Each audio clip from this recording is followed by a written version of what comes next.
We have a really special and unique tech night and tech talk this evening. We have covered a variety of subject matters. I think the weather outside is also some nice allegory this afternoon. So again, Keith, thank you for being here. This evening's Tech Talk is a lesson on weather forecasting by Keith Carson, Weather Czar. Like the sound of that a lot. A little authoritarian, but I still like it. New Center, Maine. Weather forecasting skill has exponentially increased over the past 15 to 20 years. These advances are due in large part to improvements in computer modeling of the atmosphere. In the existing presentation, we will discuss how predictions work and where they still have room to improve. So join me in welcoming Keith this evening. All right, thank you. Yeah, so what he said is, let's start there. So the joke is, of course, that our job is the one you can be wrong and still get paid. And so one thing I think is funny about that is two things. Does your job involve predicting the future?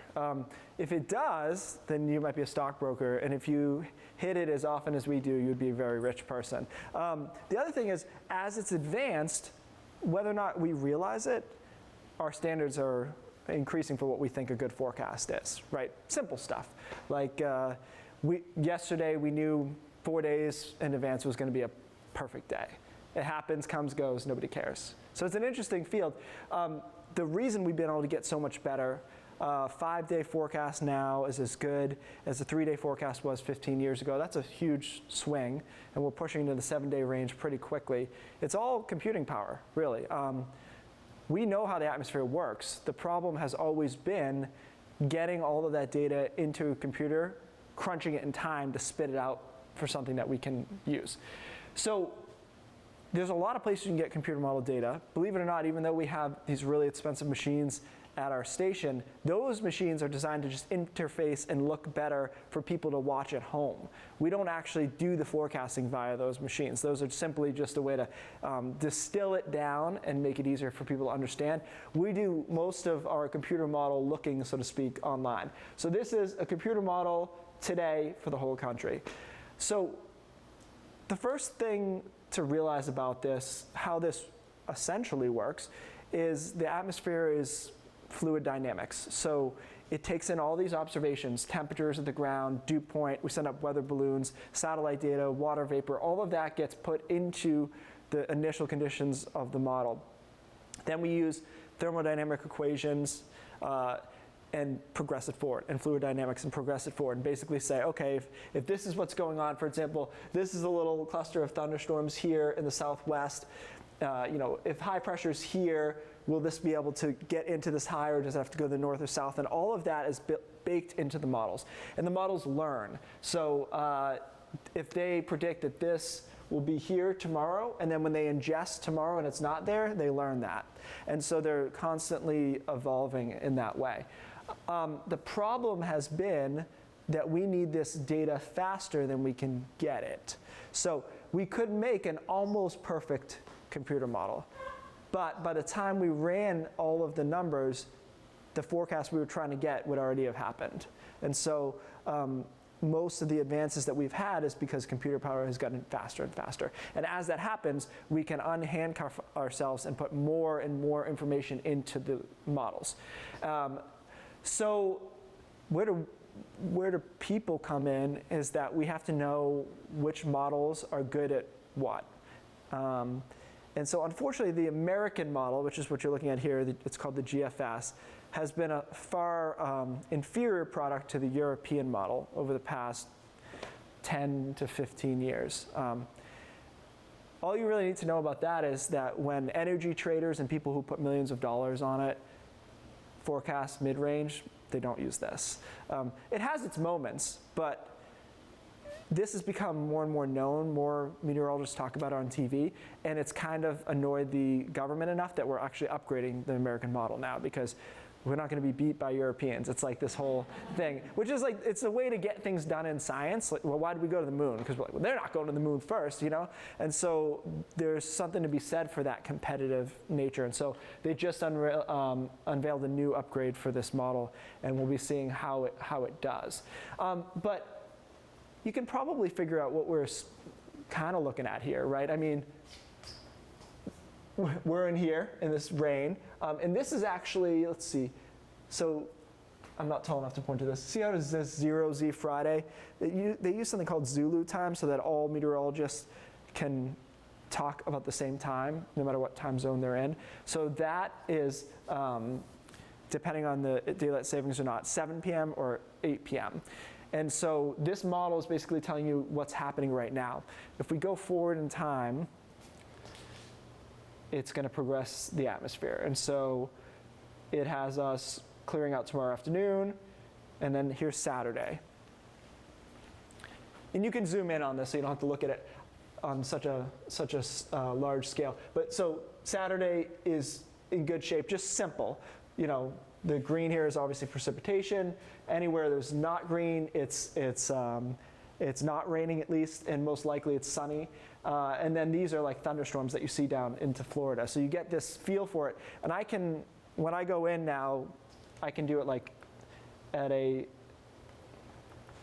kind of, it's actually running right now. This model's running, hold on.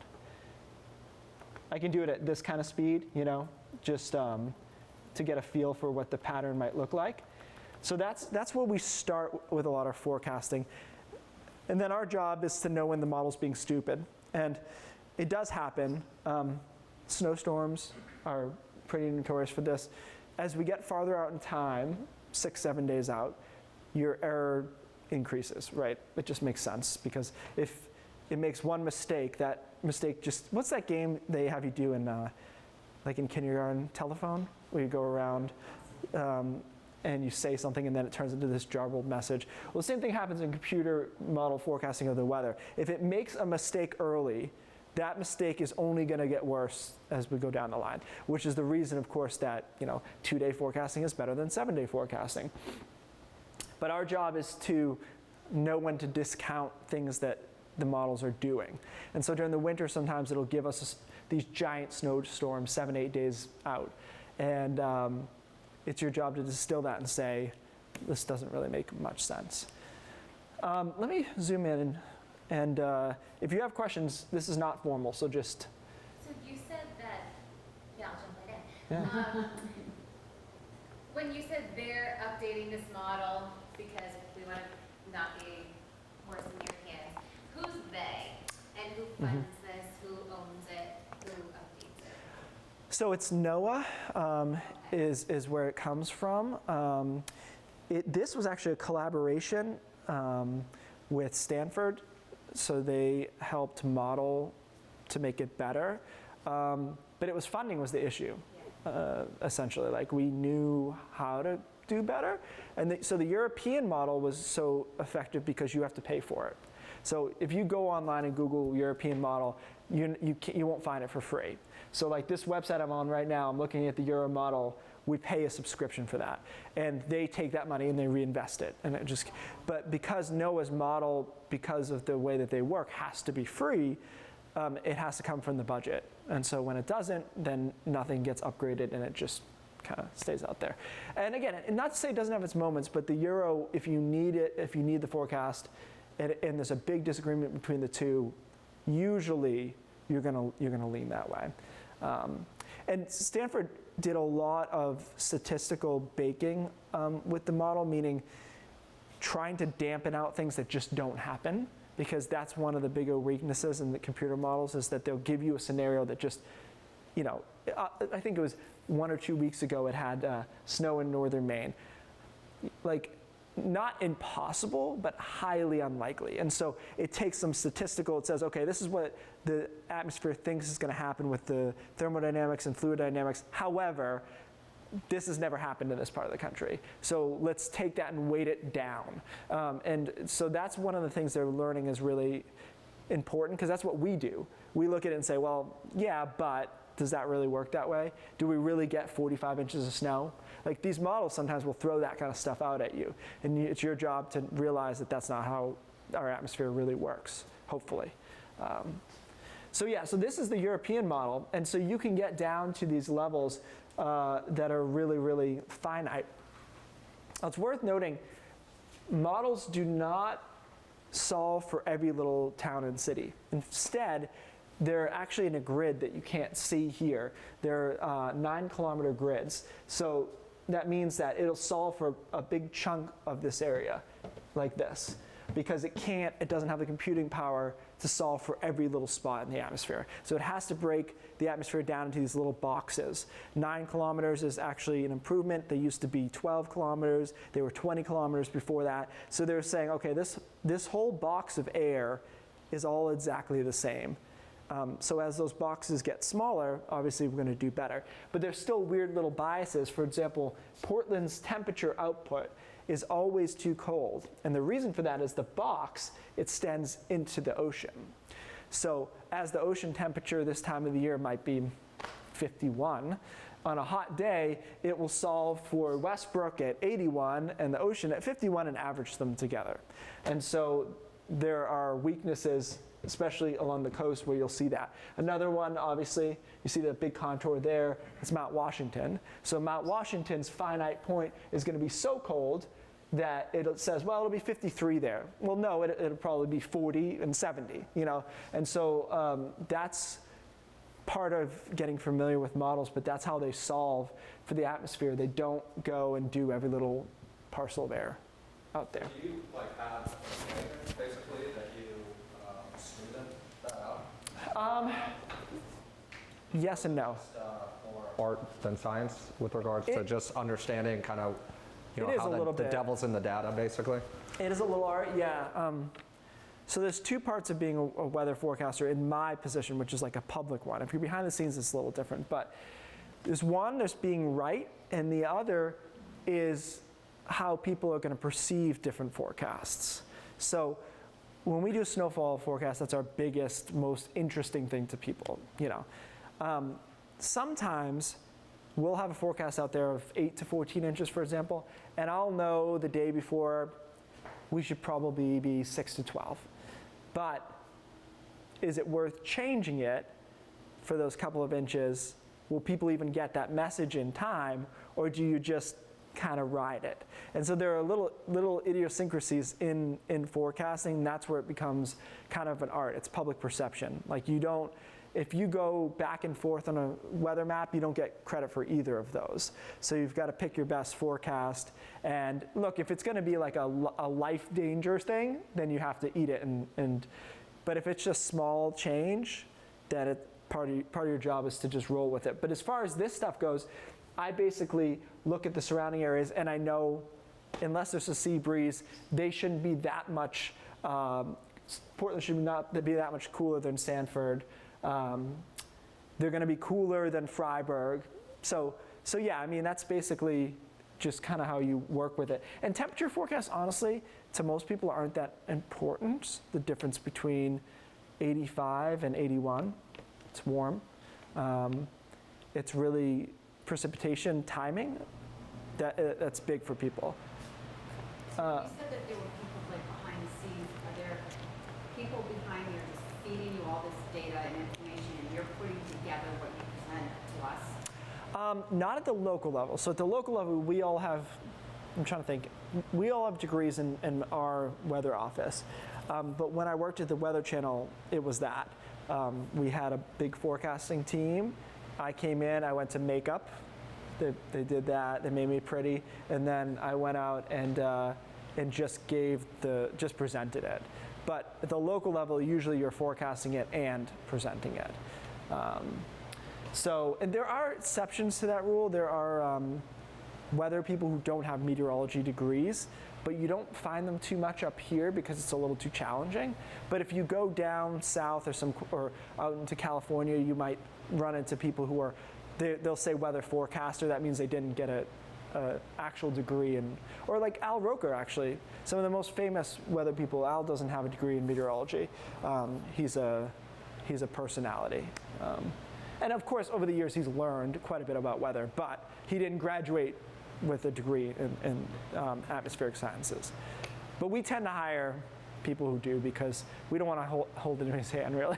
You know, it's kind of like we don't have enough resources for me to make the forecast so somebody else can go out there and deliver it. But yeah, when I worked at a national level, my main job was to be entertaining while presenting it.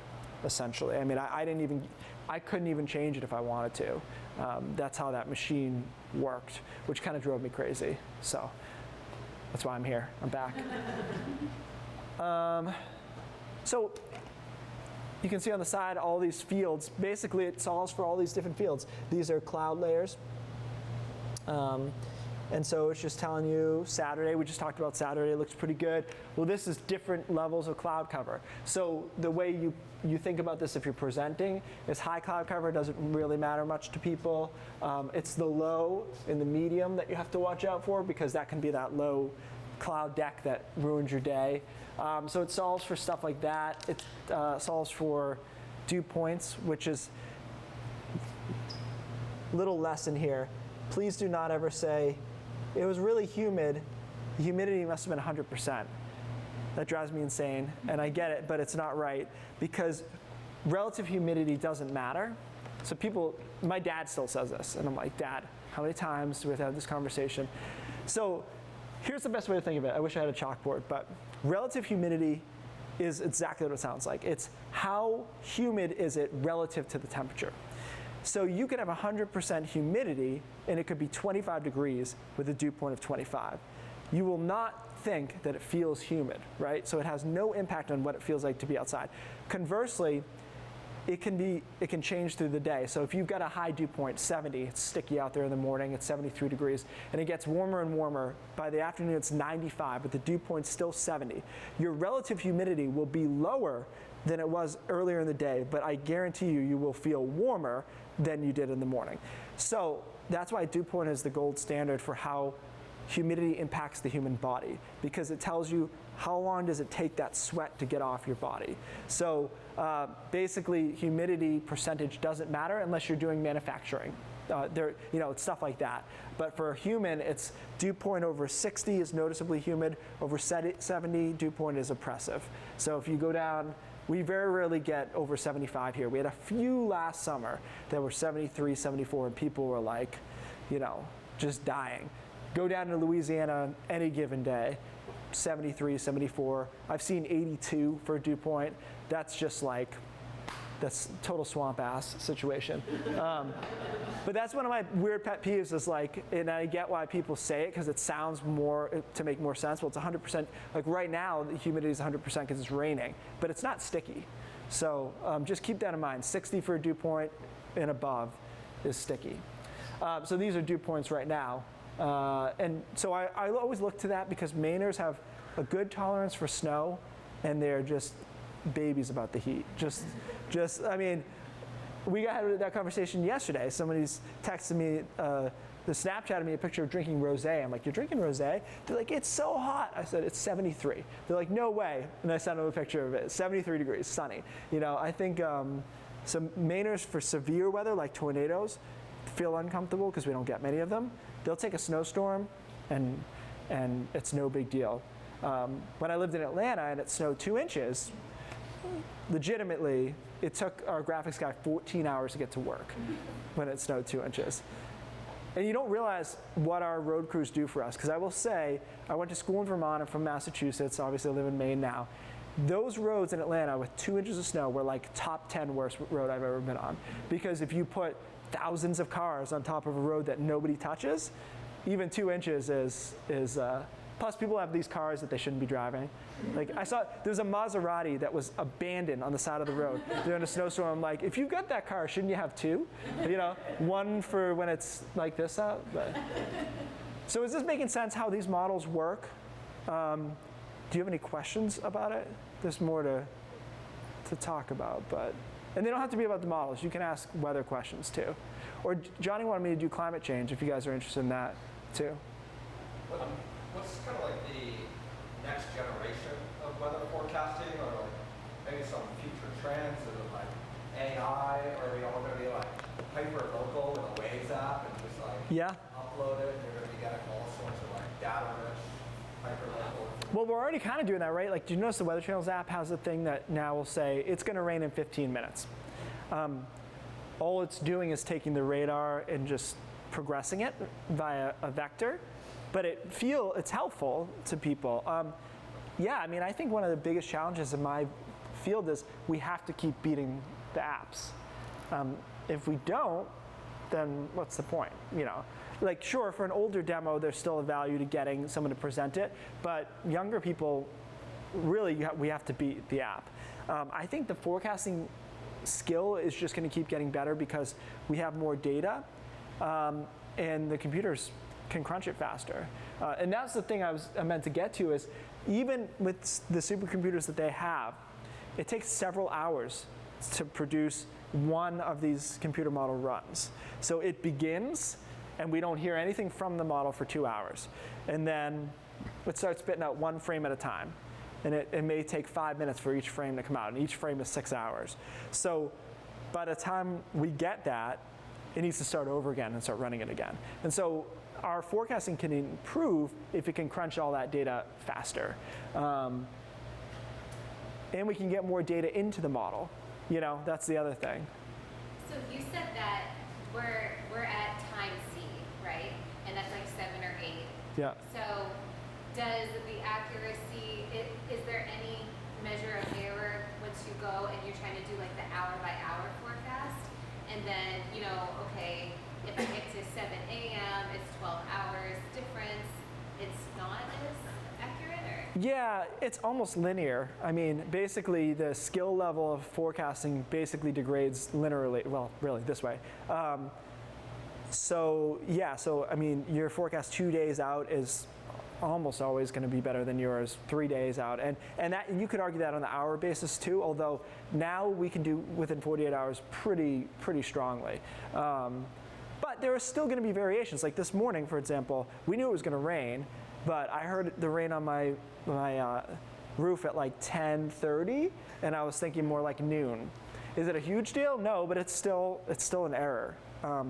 So yeah, basically the skill level decreases linearly, and it depends on what you're forecasting. So you can forecast temperatures pretty accurately 8 to 15 days out. Like I could tell you there's a big heat wave out there, but I couldn't tell if it was going to rain on those days. So we can see these big undulations in the atmosphere because they're all interconnected. So we pick up on these waves that come off of Asia, and we say, okay, that's really ridged out. It's going to come across the west, and eventually it's going to get here. But that's different than these little thunderstorms that pop up at a low level. So temperature forecasting is much farther out range-wise than precipitation. But basically, it's still linear, and the more data we can get in there, the better. So my friend developed this thing called the Weatherman umbrella, and it's got a little chip in it, and it doesn't let you leave your house without the umbrella if it's going to rain that day. So it senses where your phone is and where the umbrella is, and learns your house. And if you go to walk out the door, it's like, wait a second, it's going to rain, which I thought was cool. However, the way he's actually making money is IBM said, hold on. If you've got a chip in each one of these umbrellas, we want each one of those to be a sensor for us. Temperature, humidity, whether or not it's raining. And now we'll have hundreds of thousands of little weather stations all over these cities, and we can do better forecasts. So his profit came from a totally unexpected source. It wasn't the umbrella, it was the data that IBM Watson could actually pull into its umbrella. And Watson is big on weather. Like the CEO of the Weather Channel left when I was there to go run Watson. That's where they want all that data to come into. So if you think about it, the more right now, officially all that goes into these models are these temperatures at these official ASOS stations. And look how wide, I mean, look at this. There's nothing out there. I mean, there's nothing in Rangeley, Carrabassett Valley, Bethel. Doesn't get officially entered into this model in any way. It's only these temperatures here and up into Canada. So if we can fill that in, it's like eating, garbage in, garbage out kind of thing. Like the more data you can put into this, the better the forecast will be. But it costs money. So when you watch a 30-minute segment of the news, I mean any channel basically, opening, middle, closing, it's always weather. Yep. When did it get to be such a thing that people were obsessed with? Yeah. I think when they could get a lot of the other stuff at other places. You know what I mean? Like we've even found within news that the only stories that really hit for us are ones that you don't find, they're not trending. They're not if we recover news that other national stations are covering, it doesn't do very well for us. So what we do well with here is Maine news, and it may be some stupid stuff, whatever, or like personal stories. We did one today on this little kid who went blind, and I mean, these are the stories that they don't all have to be, because that was like negative and positive, it was a combination, but it was unique to this area. So that's how the weather became the #1 thing in local news, because that's when people are polled, why do they watch local news? It's weather, always. And I remind them of this when it's time for contract negotiations. It's weather, always. I mean, you look at our team. So Todd was in WBZ in Boston as a chief, and then I came back. And the reason they have this team and they feel comfortable, I think, with it is because of that. Because that's the thing when people, like our Storm Center days, ratings-wise, I mean, you could pick them out of it. You don't even need to know what day the storms were. You just see them. It's like election and Storm Center. They just pop right out of the graph. So as long as they're making more money, which they do when we get more people watching, then they're willing to invest more money in the weather. And people hate watch it too. I mean, I have people who will text me sometimes like, you missed that one again, but they keep watching. So I'm like, all right. Or even like the Storm Center thing. Why do you have to go stand in the snow? We know it's snowing. And then they're like, they're watching it. So I don't know. It's a very interesting relationship with some viewers who they just keep on it. Some people get really upset. Yeah, yeah. Well, okay, and it depends what kind of person you are too. Like Todd gets less hate mail than me, rightly so. He's like a down the middle, nicer, just smoother presentation style.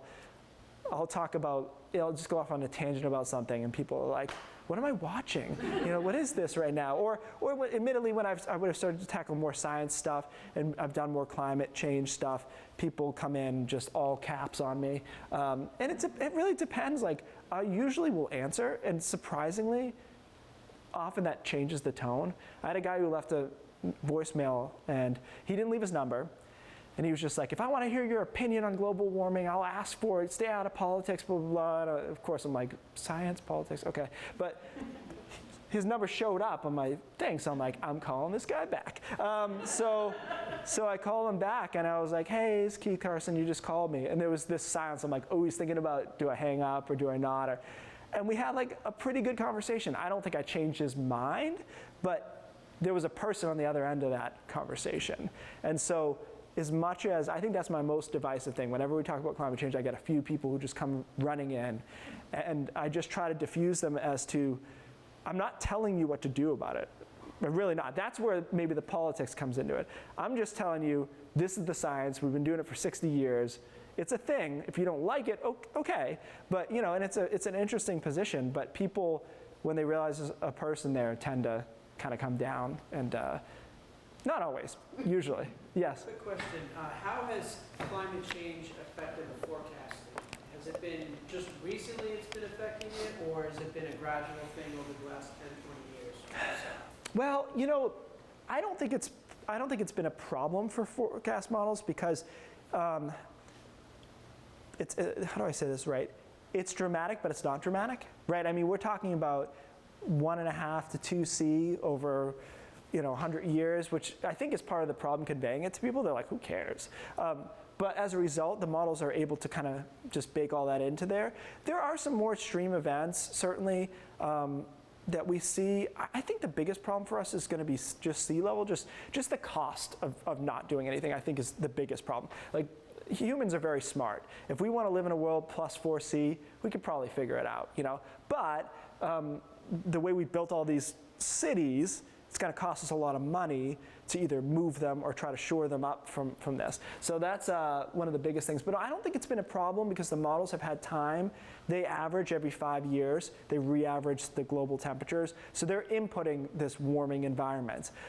There are occasional lapses, like the amount of water vapor that can come down. Remember Harvey? It was a huge rainstorm down into Texas, and the models had a hard time with that because they didn't think there should be that much moisture in the atmosphere. And that occurred because it was warmer and it could hold more water vapor. So occasionally there's a few nuggets like that, but overall we should be able to forecast as we warm just fine because it keeps recalibrating for it.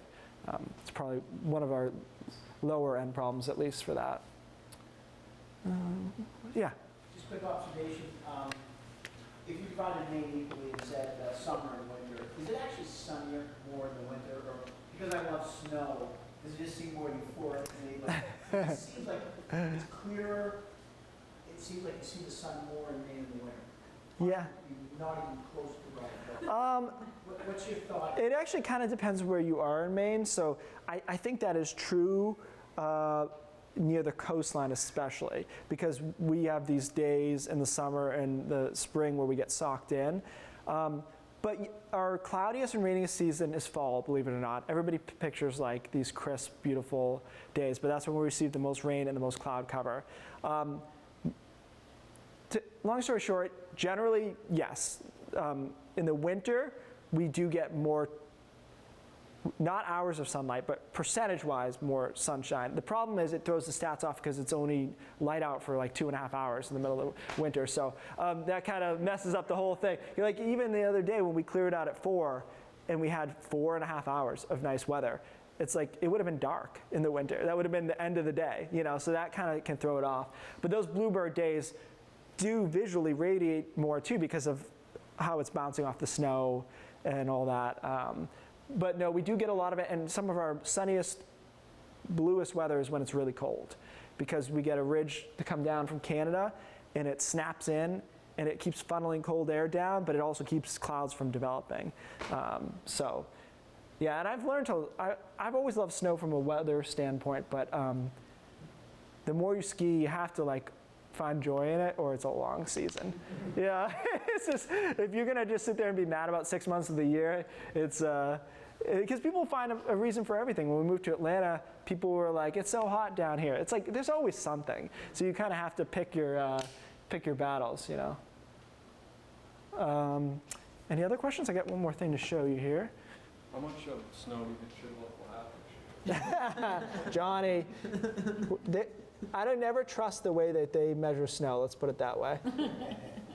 So I have to ask, what weather app or what weather apps do you have on your phone? So the best one, Actually use? the best one is Radar Scope, and now this is just strictly what it sounds like. It's radar. Where's my phone? I think it's like $10, but for a weather weenie, it's totally worth it. $10 a month? But you already No, have $10 a year. access to all of this data, don't you? We have what? You have access to all of the We, data already. we do, but the sad part is I use this like more than our. Because, well, this is. Cut that as well. Yeah, that's fine. This is like, because this is just real-time radar, so that, and it gives you your location and also the direction you're facing. So if you're like storm chasing, it's really good because you can see where a cell is and say, all right, like roughly this is the direction we need to be going in. And then during the winter, when we get on storm center mode to try to find the heaviest bands, I'm not at the computer, so this is the best. This one's really cool, and it also has extra stuff like if there is severe weather, it can show you if the storms are rotating. And so yeah, we joke, this app is so good, I've used it in the weather office before because it's like somebody's using the radar and I'll just pop on this. As far as forecasting ones, the Weather Channels isn't bad, but just know that it's straight model data. So whether it be the one that comes on your iPhone or the Weather Channels app or AccuWeather, it's just straight model data that they've put a program on to put words on it. So no human is going in and changing that around. So that's where we add value on it, is generally we're going to do better than the model does. But I think if it's 24 hours out, 48 hours out, it does a good job, hour by hour, you know. I never use it because I just can't be caught doing that, but they do okay. And this was the other part of it, just remote sensing.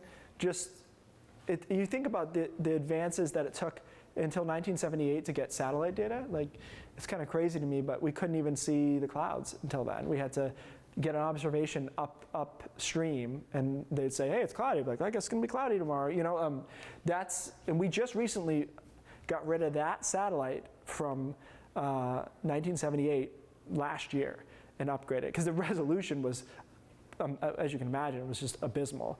Like the pixels were huge. Now the satellite data is more like what you would imagine it would look like. You could see everything in it. And that stuff really helps us too. The Japanese have this thing called Himawara 8, I think it's called. It's a half Earth scan they do every minute. Let's see if I can find it. It's going to be really embarrassing if I can't spell this right, but I hope Google will be like, didn't you mean? There we go. All right. Well, we can't even see what you put on the screen. Right, Perfect. I'd be lost without Google's corrections.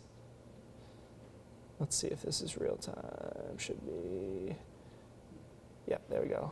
Of course, we're in between on the sunrise in there, but I really enjoyed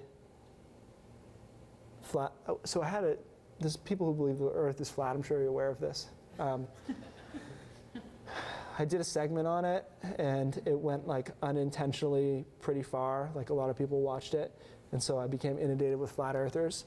They're an interesting breed, for sure.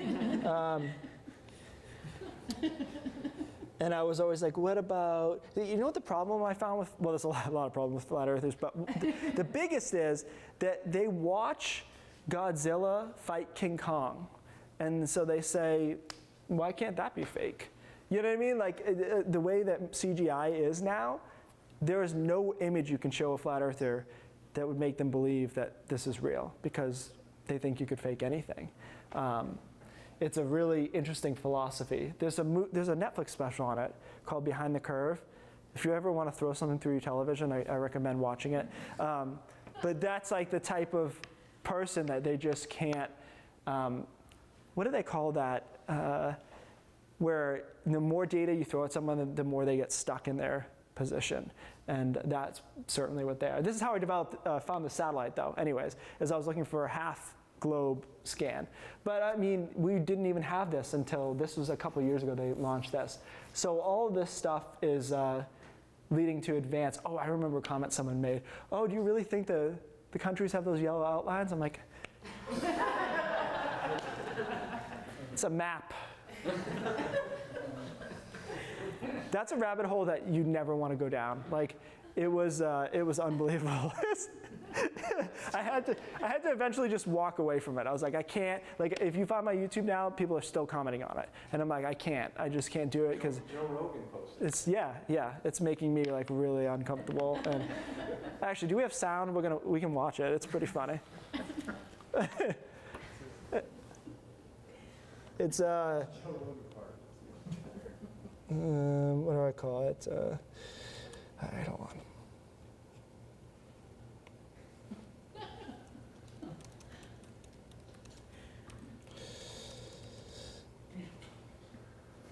There you go. Really didn't think this was going to be here. Wait, do we have sound? Maybe. Of course, I didn't actually ask for this before, so. Yeah, only through laptop. Oh, only locally? Yeah. Listen carefully. Oh, okay. You might be too quiet then. I'd like to talk about flat earthers, the only people who slept through more 8th grade science class. I know what you're thinking, Keith, please don't even give these people the time of day. But I'm going to, and I'll explain why in a minute. Unfortunately, the flat earther movement has picked up steam lately thanks to a few high-profile endorsements from people like Kyrie Irving, Shaq, and the rapper B.O.B. All, of course, giants in the scientific community. And I assume for a while, like many people do, these people are just trolling. There's no way they actually believe the Earth is flat. But it just so happens to be the first FAQ on the website of the Flat Earth Society. It reads, I quote, "This site is not a joke. We're actively promoting the Flat Earth movement worldwide." At the core of the Flat Earther movement is the disconnect between personal daily experience and the overall reality. They observe a flat Earth day to day, therefore, that must be the truth. But much like online dating, sometimes you have to realize what you see with your eyes may not be the final and absolute truth of the matter.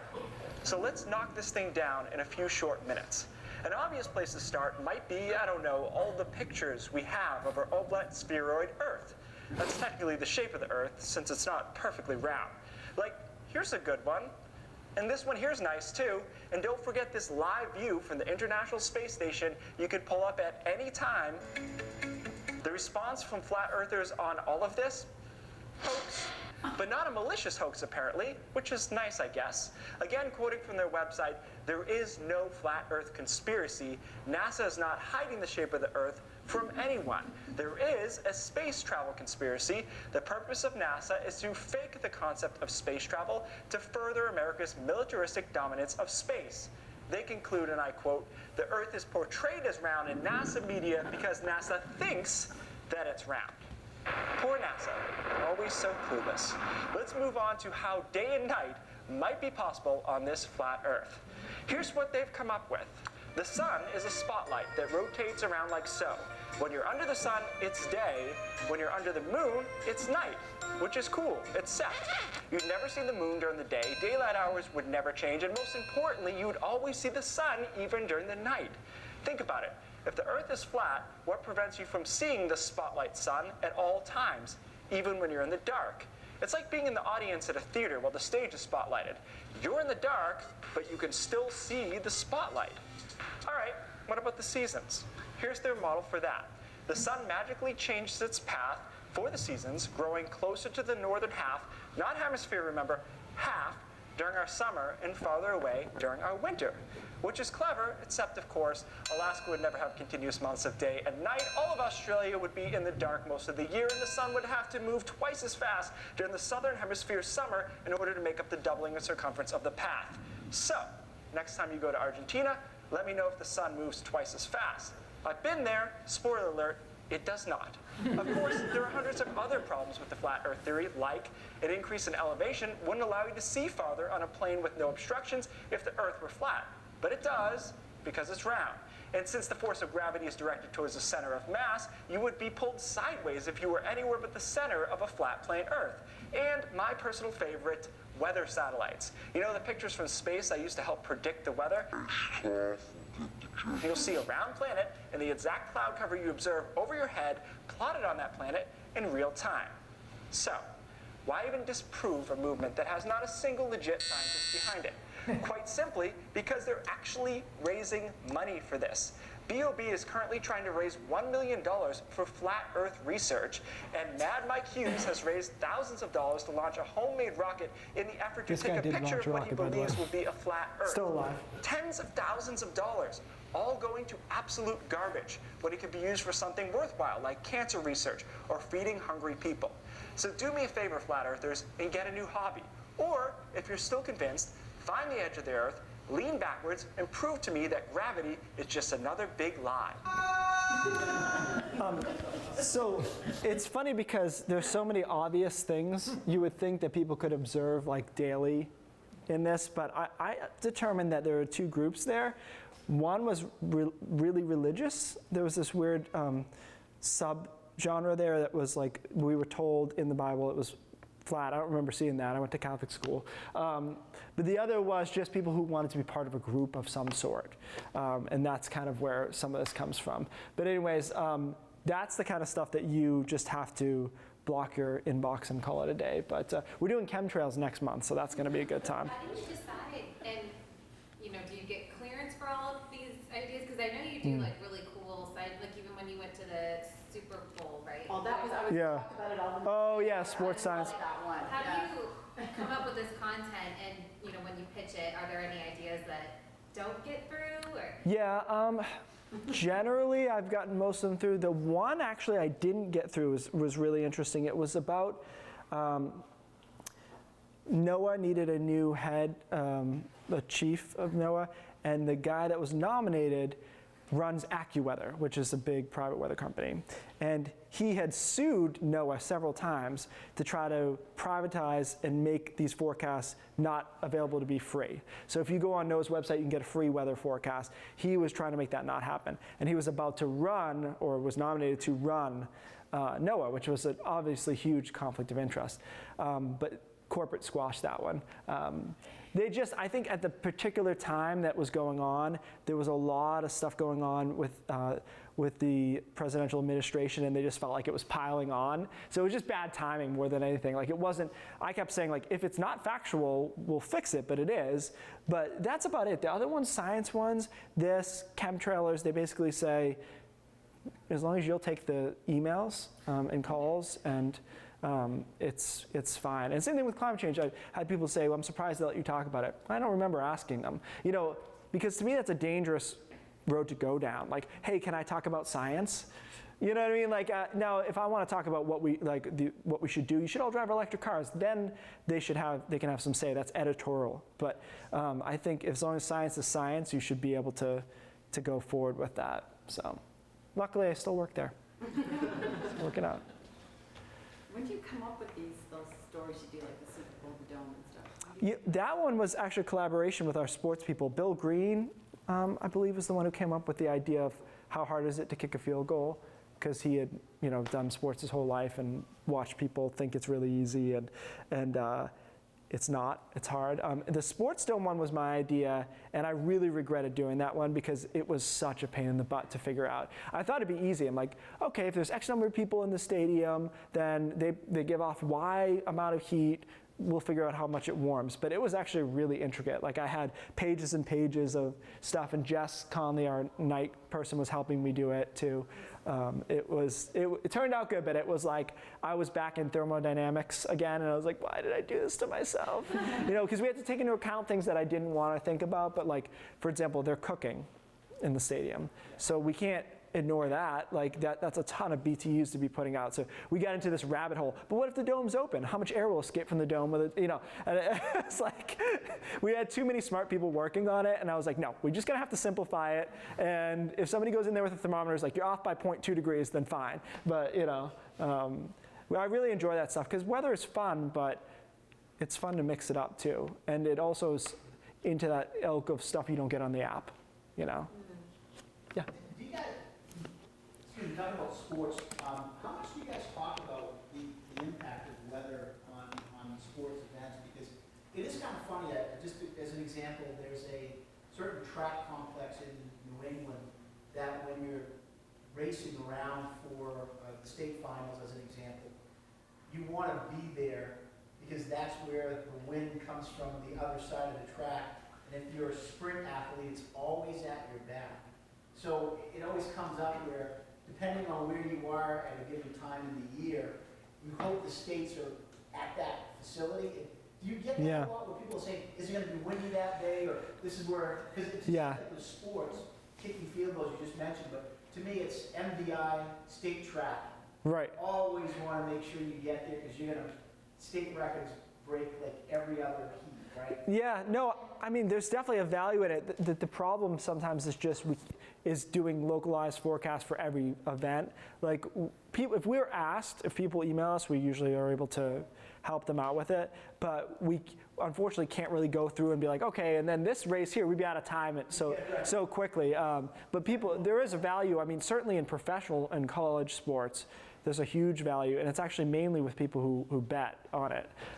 Because like college sports especially, the lines will push hugely based on the weather. So a lot of these guys pay for weather data because they want to know if they're going to take the over or under or the middle based on what the weather pattern is doing. So it comes back to that. Because you go into a localized thing like the state championship, I'm just thinking baseball in particular, and depending on where the wind is coming from, you load your left-handers because the short side of the field where the wind blows in. You know what I'm saying? Where you can literally look at places like Fenway versus New York Yankee Stadium and so forth, and just come up with and say, you could literally look at the weather that day, change your lineup to favor curveball pitch. Oh, and professional teams do have that. Yeah, professional teams consult meteorologists and have analytics.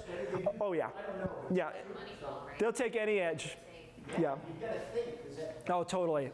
No, there's too much money on the line there. They have people that they pay a consultant basis usually to forecast exact like winds every half hour or something like that. Even skiers like Sugarloaf, they pay someone to give them every 30 minutes from top to bottom for wind holds, for conditions. So yeah, no, that's why most meteorologists are not in front of the camera. They're behind the scenes. There's a lot of consulting and other forecasting, aviation forecasting. That's what I used to do.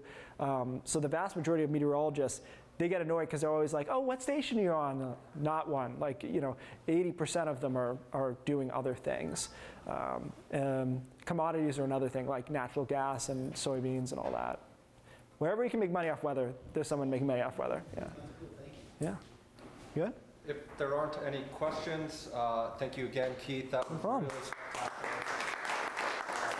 Some really fun anecdotes as well. This will be living online, so if you want to watch it here shortly, you certainly can do so. Wonderful seeing everybody this evening. Thank you to our sponsors.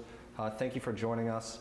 Again, you can find us online and on Facebook the second Thursday of every month here at Bricks Co-working and Innovation Space, and we hope to see you next month. Thank you. All right, thank you.